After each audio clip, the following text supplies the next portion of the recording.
To find the antiderivative of f of x for x to the 6th power x minus 2 dx given f of 0 equals 5, we first distribute the x to the 6th power out. We get x to the 7th dx and 2x to the 6th dx. After that, we take the antiderivative of x of the 7th to get x to the 8th, and for 2x to the 6th, we get 2x to the 7th. X to the 8th divided by 8, and 2x to the 7th divided by 7. After that, we're going to do the same thing, but we're going to put plus c. Then we're going to set this equation right here equal to 5, since f of 0 equals 5. And then we plug in 0 into the x's, and we get 0 to the 8th power over 8 minus 2 times 0 to the 7th power divided by 7 plus c equals 5. These both equal 0, so it's 0 minus 0 plus c equals 5.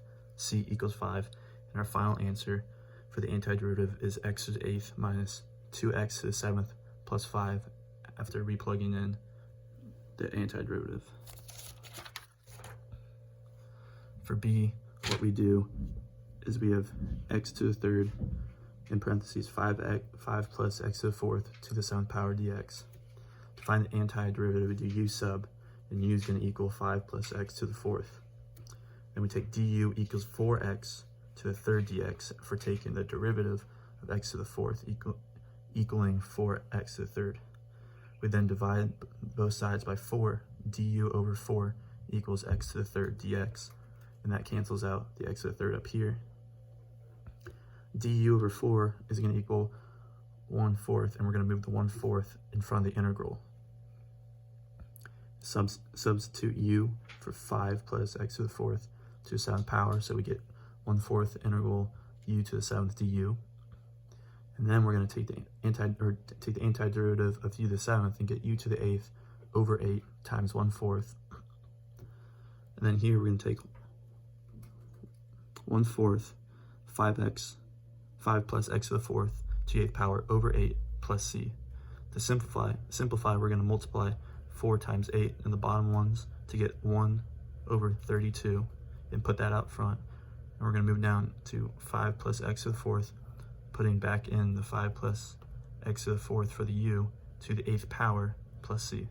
And our final answer is 1 over 32, 5 plus x to the 4th to the 8th power plus c. For c, we have to find the antiderivative for the integral of 3x plus x to the 4th over x squared dx. Here we're not going to use u sub, we're going to do algebraically equaling the integral of 3x plus x to the squared dx. How we got that is that we took out one of the x's from 3 minus x to the squared equaling 3 over x, and x to the 4th minus x squared equals x squared.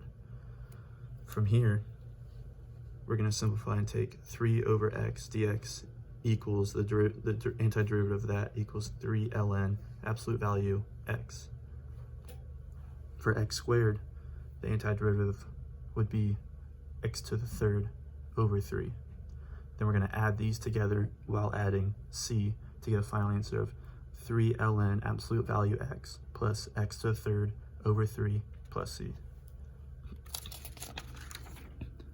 Finally, for d, the antiderivative for the integral of e to the 8x, the square root of 5 plus e to the 8x dx.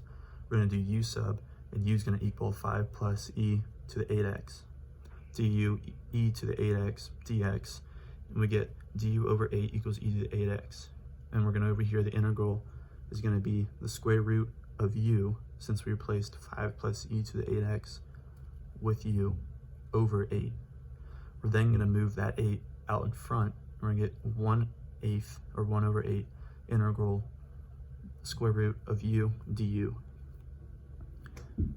And that's going to turn into 1 over 8 integral u to the 1/2 to get the derivative. Then the antiderivative of this right here is going to equal 1 over 8 u to the 3 over 2 divided by 3 over 2, which then is going to turn into 1/8 times u to the 3 over 2, and we can move this right here and put 2 over 3. We're going to simplify this, and we're going to do 1 over 8, plug back in the 5 plus e to the 8x for u right here over 3/2 divided by 3, 2. Or you can imagine a 2 over 3 right here instead of the 3 over 2, but I put the 3 over 2 at the bottom, plus c. Multiply 3 over 2, if there was one right here, it'd equal 1/12.